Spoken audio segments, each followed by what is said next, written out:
चलो बच्चों, पिछले लेक्चर में हमने स्टार्ट किया था AS12 गवर्नमेंट ग्रांट्स। आज उसी का लेक्चर नंबर 2 है। सही है सर, सही है। हमने पढ़े थे डेप्रिसिएबल एसेट्स, आज हम पढ़ेंगे grants for non depreciable assets, यानी जिन पे डेप्रिसिएशन नहीं होती है। वो क्या है देखते हैं। देखिए, आई होप आपने लास्ट लेक्चर का रिवाइज किया है। रिवाइज साथ साथ करोगे तो मजा आएगा। ठीक है, ठीक है।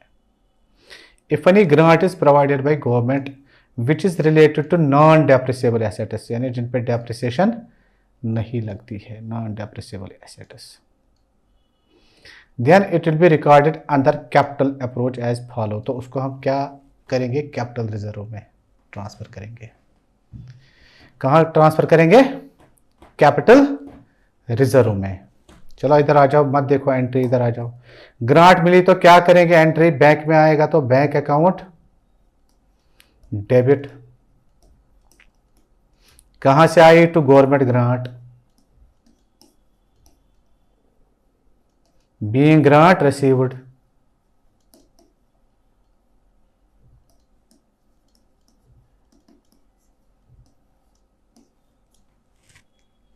अब इस ग्रांट को कहां ट्रांसफर करेंगे हम? कैपिटल रिजर्व में। एंट्री क्या हो जाएगी? Second, government grant account to capital reserve.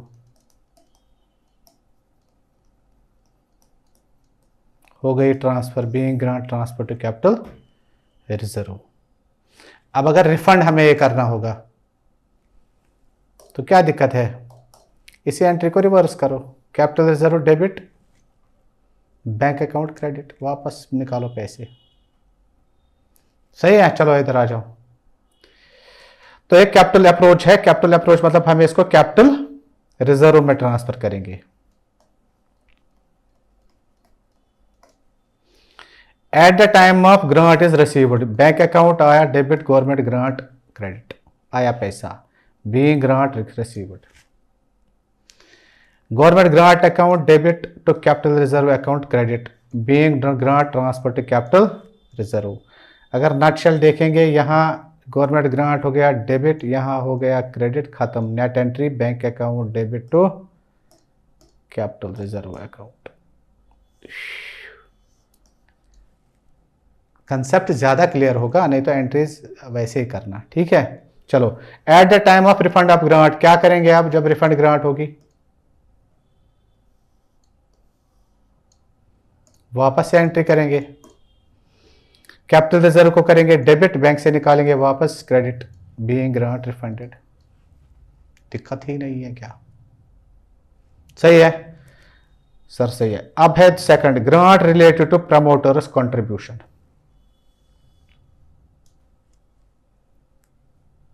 Grant related to promoters contribution, तो इसको हम क्या मान के चलेंगे? पहला पढ़ा हमने इनकम अप्रोच, P&L में ट्रांसफर करो।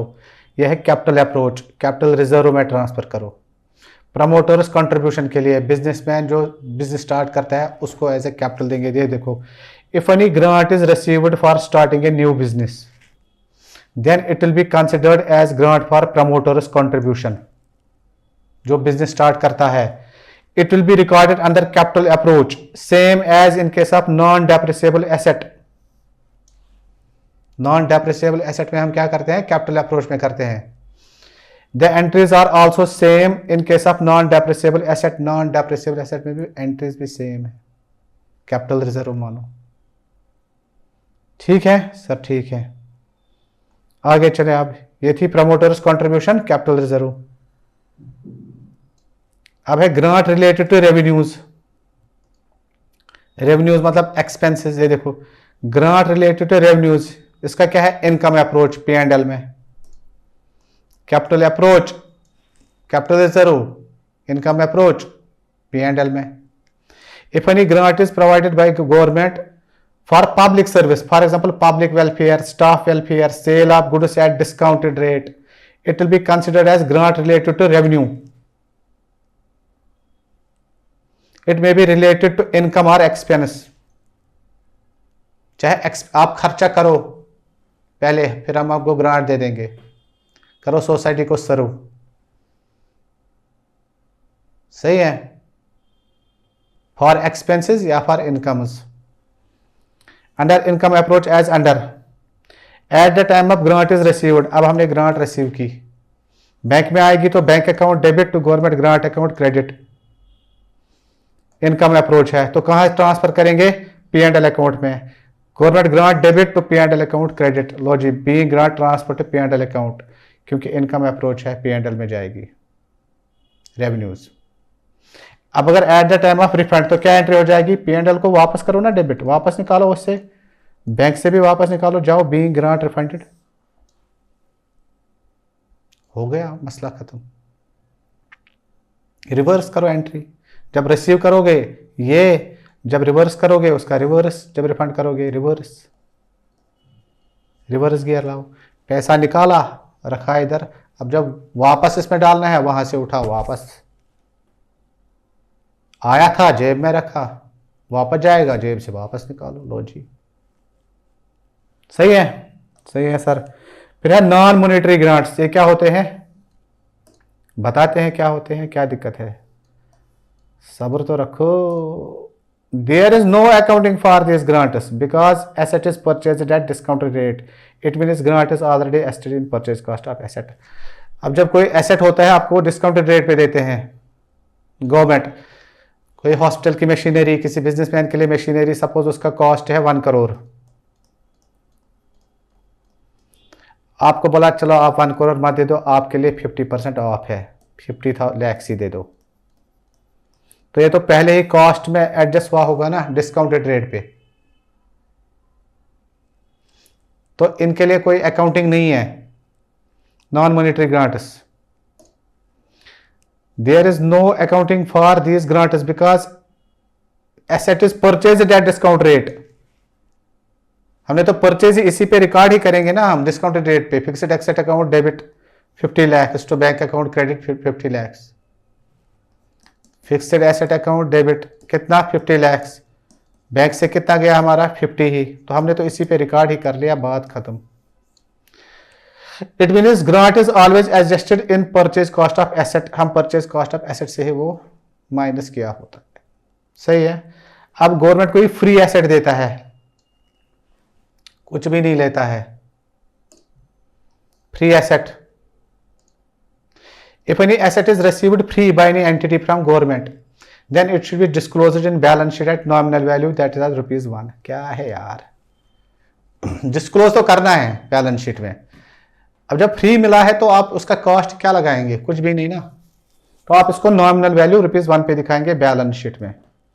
जो फ्री होगी, जो भी वो एसेट होगा eight nominal value ₹1।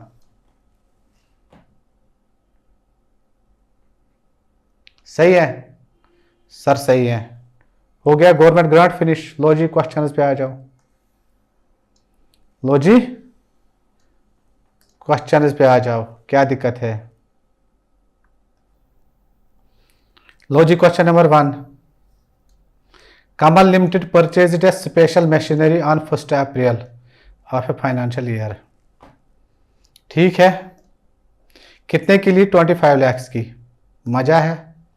It received a government grant for 20% of the price. लो जी, 20% of the price government grant मिली, इसका 25%। The machine has a effective life of 10 years. 10 years जिंदगी है इसकी।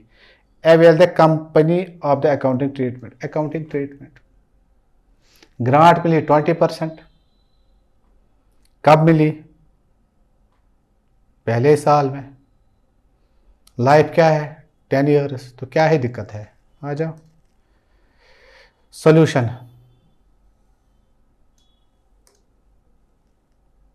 Asset reduction method. जब कुछ ना दिया हो तो asset reduction method. Cost of asset क्या है? 25 लाख। करो इसमें ग्रांट माइनस 20%, 5 लाख। हमारा नेट कॉस्ट क्या आया? 20 लाख। ये लो, after grant. Depreciation per year अब क्या होगी, डिवाइडेड बाई 10, 10 साल, 2 लाख पर एनम, खत्म, फिनिश, टाटा बाय बाय। अगर डेफर्ड ग्रांट अकाउंट हम फॉलो करते, आपको एग्जाम में एक ही मेथड फॉलो करना है, आप देख लो ना। अब अगर डेफर्ड ग्रांट अकाउंट हम ये फॉलो करते मेथड 2, तो क्या कहां ट्रांसफर करते हैं, डेफर्ड ग्रांट अकाउंट में, फिर ईयरली बेसिस पे उसको एमोटाइज करते हैं। ठीक है सर, ठीक है। डेप्रिसिएशन कितनी होगी, कॉस्ट ऑफ एसेट से हम डेफर्ड ग्रांट में माइनस नहीं करते हैं, 25 लाख डिवाइड बाई 10, तो पर एनम कितनी डेप्रिसिएशन, 2,50,000। डेफर्ड ग्रांट कितना, 5 लाख, कितने में एमोटाइज होगी ये, सॉरी 10 ईयर्स में जितनी लाइफ है, तो पर ईयर कितना पी एंड एल में लेंगे, 50,000 पी एंड एल में पर ईयर 50,000। ठीक है सर, ठीक। आ जाओ क्वेश्चन नंबर 2 पे। हलवा पी रहे हो या खा रहे हो, सर पी रहे हैं, चलो ठीक है। आ जाओ क्वेश्चन नंबर 2 पे। ला जी, ये भी कोई क्वेश्चन है। कृपमपंदी limited purchase a fixed asset for 75 lakh से लो, which has an estimated life of 5 years, 5 साल की जिंदगी है, सालवेज वैल्यू है 7,50,000। ठीक है। On purchase of the asset the company received A grant of 15 lakh, ठीक है, from government, pass necessary journal entries in the books of company for the first 2 years. सही है सर, क्या दिक्कत है, कर लेंगे। Journal entries, asset reduction method, पहले एसेट आया, कितने का लाया, 75 लाख, बैंक से कितना गया, 75 lakh, being asset acquired. Government grant आई कितनी, 15 लाख आई, ये है।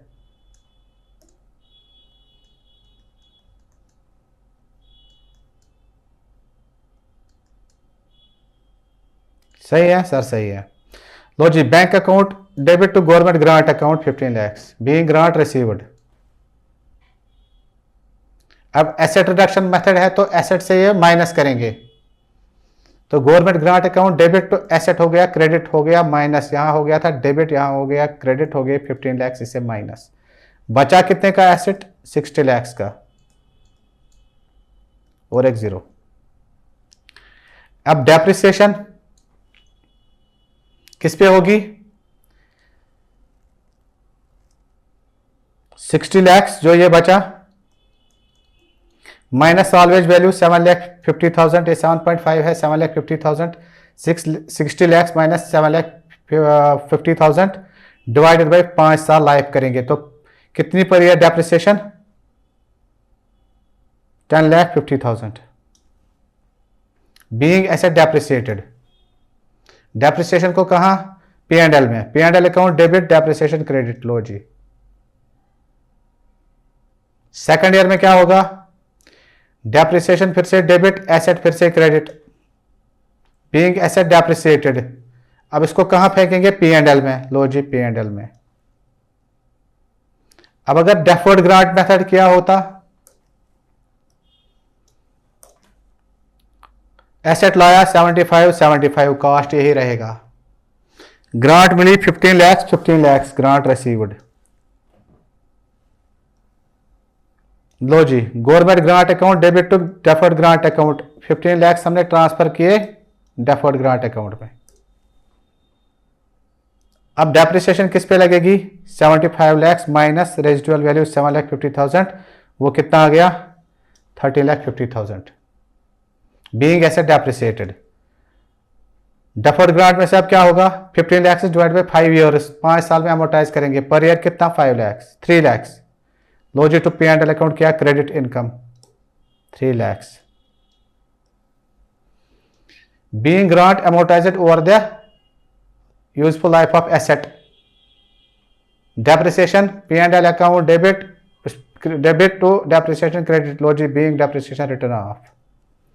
सेकंड ईयर में क्या होगा, डेप्रिसिएशन फिर से एसेट पी एंड एल में फेंको, डेप्रिसिएशन फेंकी, डेफर्ड ग्रांट अकाउंट से फिर से 3 lakh to P and L income. सही है सर, सही है, ये क्वेश्चन है, इजी है, चलो देखते ही हैं क्या दिक्कत है। पहले करते हैं क्वेश्चन नंबर 3।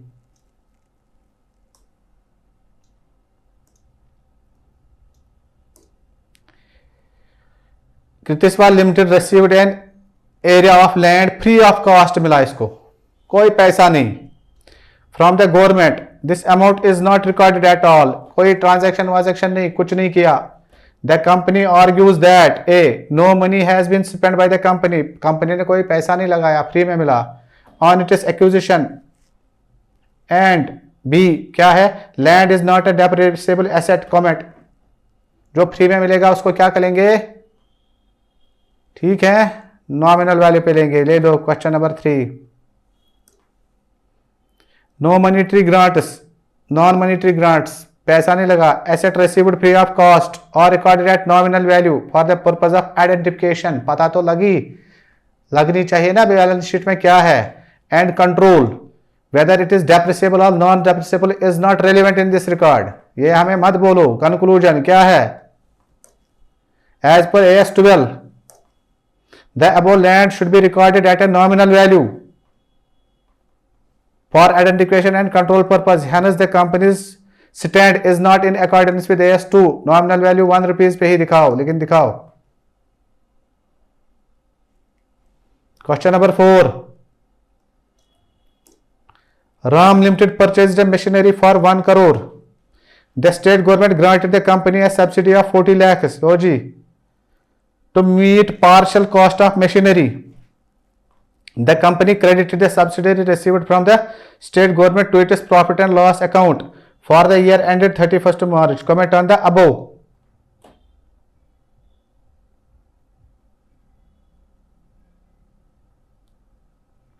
सही है, सही है। क्वेश्चन नंबर 4 आ जाओ।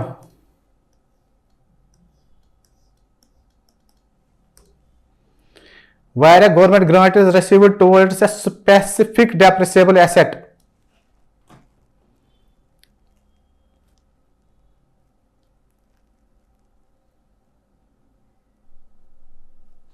specific depreciable asset, it should be accounted for either under cost reduction method or under deferred income method. The accounting treatment of the company that is crediting to P&L account is incorrect. Cost reduction method or deferred grant method. Machinery ली, grant भी मिली, तो सीधे P&L में कैसे transfer करोगे, depreciation तो काटो, ठीक है सर, ठीक है, सीधे इनका मान लिया। यार क्या यार कमाल करते हो तुम भी। Question number 5, Haribhakti limited acquired the fixed asset of 100 lakhs on which it received a grant of 10 lakhs. Who will be the cost of the fixed asset as per AS 12 and how it will be disclosed in financial statement? से है what would be the 10 lakh उसने asset government grant लिया, तो क्या है, कौन सी दिक्कत है। क्वेश्चन नंबर 5,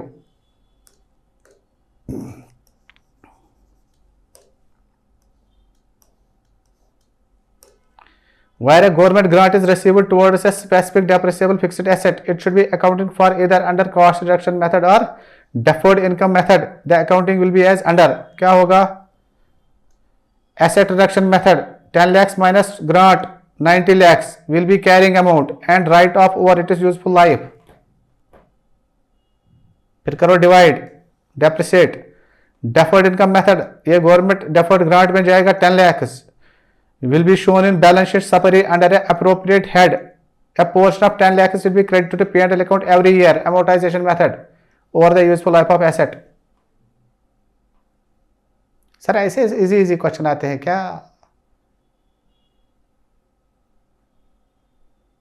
सबकॉन्शियस माइंड में गया।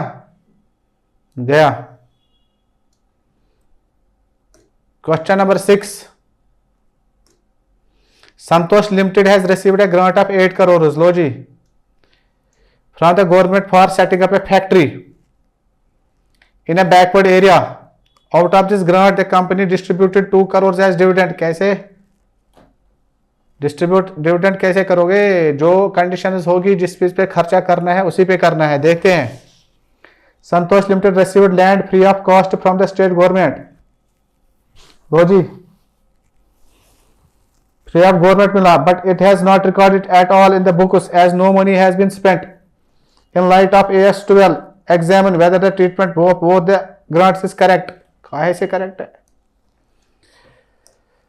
Question number 6. 8 crore is in the nature of promoters contribution. Promoter का कंट्रीब्यूशन ले लिया जो गवर्नमेंट में दिया, and hence should be transferred to capital reserve. Its distribution as dividend is inappropriate. ये कहां से डिविडेंड देगा? कंडीशन देखो किस चीज के लिए यूज करना है. 2. Land received free of cost being non-monetary grant should be recorded at a nominal value of ₹1. ठीक है. क्वेश्चन नंबर 7 है, ये कर लेना, ऑब्जेक्टिव है, इजी है. क्वेश्चन नंबर 8 पे आ जाओ.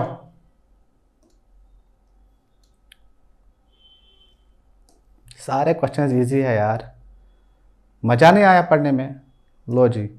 3 years ago, 3 साल पहले, Sankara Limited had received a subsidy of 25 lakhs from government by way of contribution towards its capital outlay. However, due to non-fulfillment of some specified conditions, नहीं किए पूरे, 16 lakhs were recovered by the government. लो जी, 25 में से 16 वापस दे दो. During the current accounting year, discuss the accounting treatment. कौन सा बड़ी बात है, सब तो पढ़ा हमने. Principle, where a grant which is in the nature of promoter's contribution becomes refundable to government in part or in full due to non-fulfillment of some specified conditions. The relevant amount recoverable by the government is reduced from capital reserve.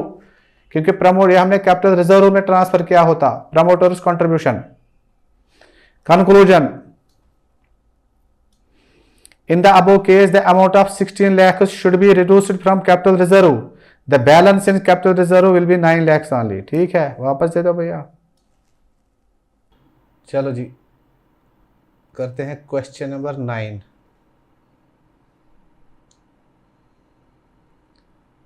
A Limited has set up its business in a designated backward area. ठीक है, with an investment of 200 lakhs. The company is eligible for 25% subsidy grant and has received 50 lakhs from the government. 50 lakhs.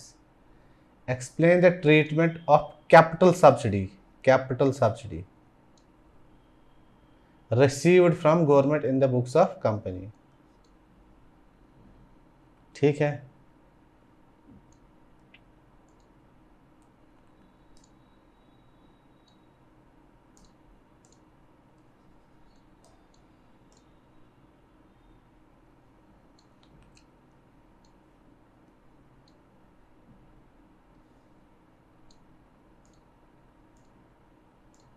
चले जी,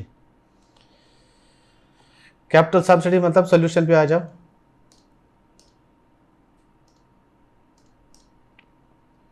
the government grant may be in the nature of promoters contribution, क्योंकि capital subsidy बता रहा है. सही है. They are given with reference to the total investment जो ये कर रहा है, 200 लाख इस रेफरेंस की वजह से दिया है. कैपिटल एंड अंडरटेकिंग और by way of contribution towards its total capital outlay. चाहिए. For example central investment subsidy scheme. Such grants are not ordinarily expected to be repaid. Hence, they are treated as a capital reserve and as part of shareholders' fund, which cannot be distributed as dividend or considered as deferred income. सही है. Subsidy received in this case is not a specific fixed asset or in relation to revenue. Hence, it should not be treated as deferred income or an item of revenue. The correct treatment is to credit a subsidy to capital reserve. सही है sir, इतना बड़ा answer लिखना है नको, आपको ये पता नहीं चाहिए। ये तो फ्लो मिलेगा आपको कि क्या क्या कैसे कैसे आंसर लिखना होता है। सही है सर, सही है।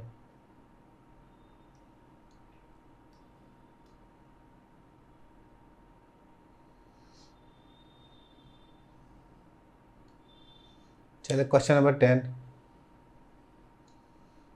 पढ़ो क्वेश्चन पहले। Neelakanta limited purchased a machinery for 40 lakhs. Machinery useful life 4 years, residual value 8 lakhs, government grant received is 16 lakhs, 40 lakhs, 4 years life, residual value 8 lakhs, 16 lakhs। आगे बढ़ो। Due to non compliance of certain conditions पूरे नहीं हुए, the grant becomes refundable in third year to the extent of 12 lakhs। तीसरे साल में grant refund हो गई, कितना amount? 12 lakhs। Show the journal entry number 1, the grant is credited to fixed fixed asset account. कब? अगर हमने ग्रांट को क्रेडिट किया होता फिक्स्ड एसेट अकाउंट में। Second, the grant is credited to deferred grant account. कौन सी बड़ी बात है यार। आ जाए क्वेश्चन नंबर 10 को देखते हैं। तो first one, asset reduction method. सही है। क्या हो जाएगा? हमें दिखानी है पास journal entry eight the time of refund of grant. जब ग्रांट रिफंड हुई उस टाइम पे हमें जर्नल एंट्री दिखानी है। ठीक है, ठीक है। तो जब रिफंड करेंगे तो क्या करेंगे हम? Fixed asset account debit to bank account credit. Fixed asset को हमने ओवर वैल्यू बढ़ा दिया, डेबिट किया, उसमें से हमने माइनस किया होता 12 lakhs। अभी 12 lakhs वापस देने हैं तो वापस इस पे ऐड करो। Being grant refunded and capitalized to cost of asset किया हमने इस पे प्लस। अब क्या देखेंगे? Calculation of value of fixed asset after refund. अब जब हमने रिफंड दे दिया 12 lakhs, अब हमारे कॉस्ट का क्या वैल्यू रहेगा? कैरिंग अमाउंट कितना था? Cost of asset 40 lakhs, grant received कितनी हुई थी? 16 lakhs। इसको करो माइनस, नेट कॉस्ट हमें आया था 24 lakhs। फिर पहले 2 सालों की इस पे डेप्रिसिएशन, क्योंकि थर्ड ईयर में जो है ग्रांट वो हो गई, रिफंड हो गई। तो 24 माइनस 8 रेसिडुअल वैल्यू, यह है 24 minus 8 residual value divided by 4 years into 2 years. Life 4 साल है तो 2 साल की डेप्रिसिएशन पहले। ठीक है। बुक वैल्यू आफ्टर 2 ईयर्स क्या है? 16 lakhs। अब इस पे करो 2 ईयर्स के बाद, अब जो रिफंड हमने ग्रांट दिया तो उस पर 12 lakhs प्लस हो जाएंगे, तो ये आ गया हमारा revised value of asset 28 lakhs। सही है। अब देखो revised depreciation 28 lakhs, residual value 8 lakhs। अब 2 साल बचे एसेट के, 10 lakhs पर एनम। अच्छा, ऐसा है क्या? ऐसा है। मेथड 2, अगर हमने किया होता क्रेडिट का डेफर्ड ग्रांट अकाउंट में, grant balance in deferred grant account क्या होती? ग्रांट रिसीव एंड डेफर्ड कितना? 16 lakhs। डेफर्ड ग्रांट अकाउंट को क्रेडिट किया होता हमने 16 lakhs। ग्रांट अमोर्टाइज्ड 2 साल में हमने कितना P&L अकाउंट में फेंका होता? 16 lakhs डिवाइडेड बाई 4 इंटू 2, 4 साल लाइफ है, पर ईयर 4 lakhs, तो बैलेंस 8 lakhs। सही है सर, सही है। अब क्या है, जर्नल एंट्री डेफर्ड ग्रांट। अब इसको डेबिट करो, उसको हमने किया होगा क्रेडिट पहले डेफर्ड ग्रांट अकाउंट को, ग्रांट से। इससे निकालेंगे 4 लैक्स 8 लैक्स जो हमने इस पर डेबिट किए थे। P&L अकाउंट से निकालेंगे 4 लैक्स, तो बैंक से 12 lakhs, being grant refund of grant made.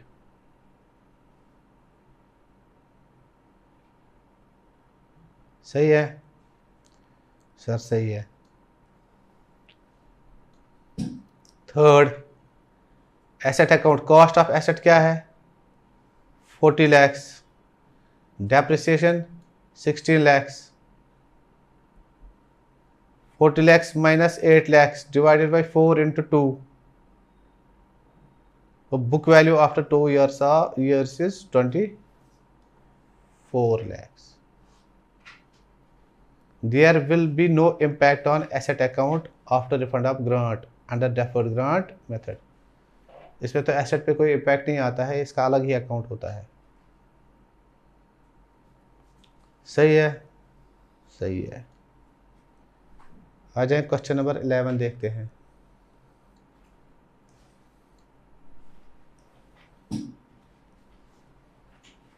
क्या है, कहता है Mukesh limited received a specific grant of 30 lakhs, specific grant for acquiring the plant of 150 lakhs during 2010-11। कब लिया, 10-11 में। Having useful life of 10 years, जिंदगी कितनी है 10 साल, जियो 10 साल। The grant received was credited to deferred income in the balance sheet during 12-13-14,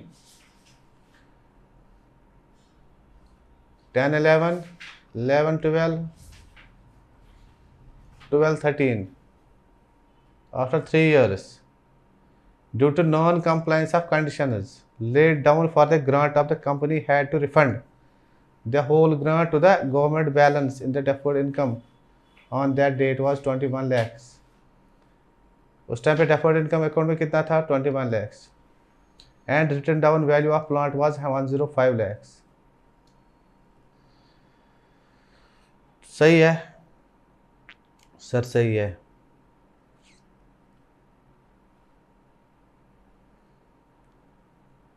चलो आ जाओ सोल्यूशन पे। Number 1, if grant is credited to deferred grant account deferred income method.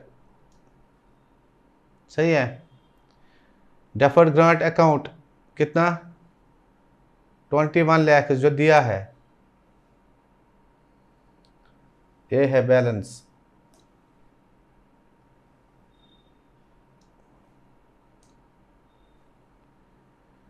ठीक है।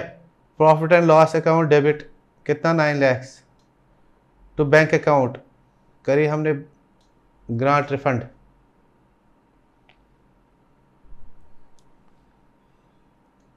ये डेफर्ड ग्रांट अकाउंट है, डेफर्ड ग्रांट अकाउंट, इसमें पड़े थे 21 lakh.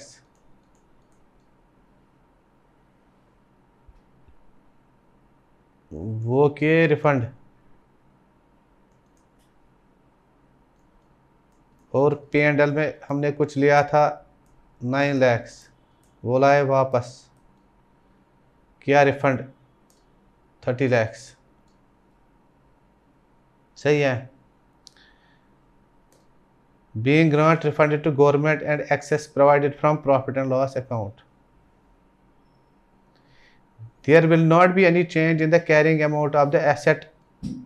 Depreciation will be charged on same basis as charged in the earlier years। Asset पे कोई फ़र्क नहीं पड़ेगी क्योंकि हम उसके कॉस्ट को टच भी नहीं करते हैं, तो डेप्रिसिएशन जैसे करते आए हैं वैसे ही करेंगे। Question number 12, Madan Limited applied for a government grant for purchase of specific machinery, machinery के लिए। The machinery cost 80 lakhs and grant was 30 lakhs। The machinery has a useful life of 10 years and the company follow SLM depreciation. The grant was promptly received, but certain conditions regarding production were attached to it. 4 years later, an amount of 4 lakhs become refundable to the government since the company did not adhere to the conditions imposed earlier. Explain the accounting treatment. Machinery का cost 80 lakhs, grant 30 lakhs, SLM basis है, life है 10 साल, 4 lakhs refund हो रहे हैं। चलो जी,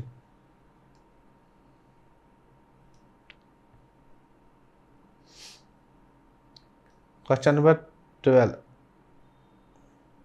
where asset cost reduction method is followed. Original cost क्या था हमारा 80 लैक्स,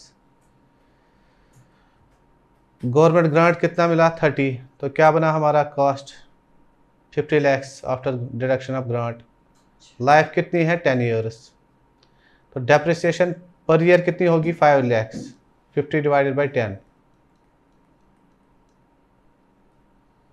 तो 4 ईयर्स की एक्यूमुलेटेड जमा कितनी हुई होगी डेप्रिसिएशन एक्यूमुलेटेड 4 सालों की 20 lakhs, per year 4 lakh 5 lakhs, 5 lakhs into 4 years.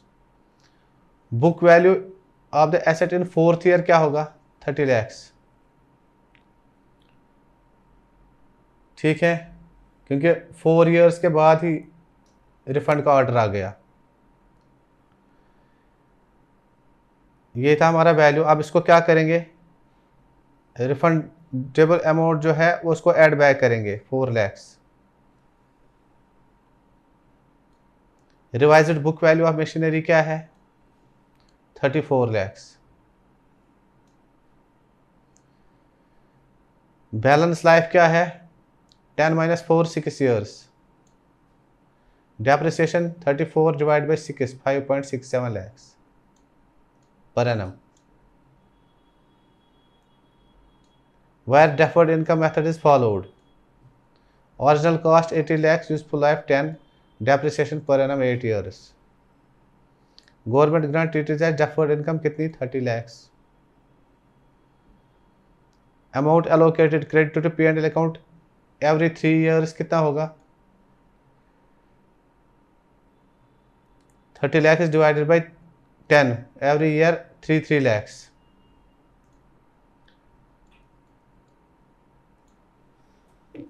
Total amount credited to P&L account for 4 years. For 4 years कितना होगा, ये 4 है, FOUR 12 lakhs. Balance in deferred income account for 4th year कितना होगा 18 lakhs. 30 - 12 ऊपर जो दिए, less grant refundable 4 lakhs.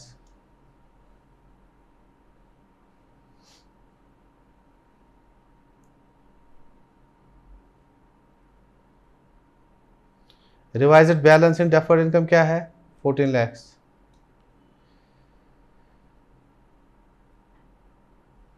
(18 - 4) amount to be credited into P&L account for next 6 years कितना है 2.33 lakhs. 14 lakhs divide by 6 years, ठीक है। Okay, tata bye bye, and of our government grants, good luck. Revise हम जो क्वेश्चन कवर कर रहे हैं सारे कर रहे हैं, past year, study mat, RTP,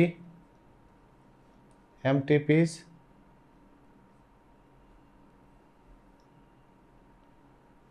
past year exam questions, all questions are, और कोई बुक रेफर करने की जरूरत नहीं है। Thank you.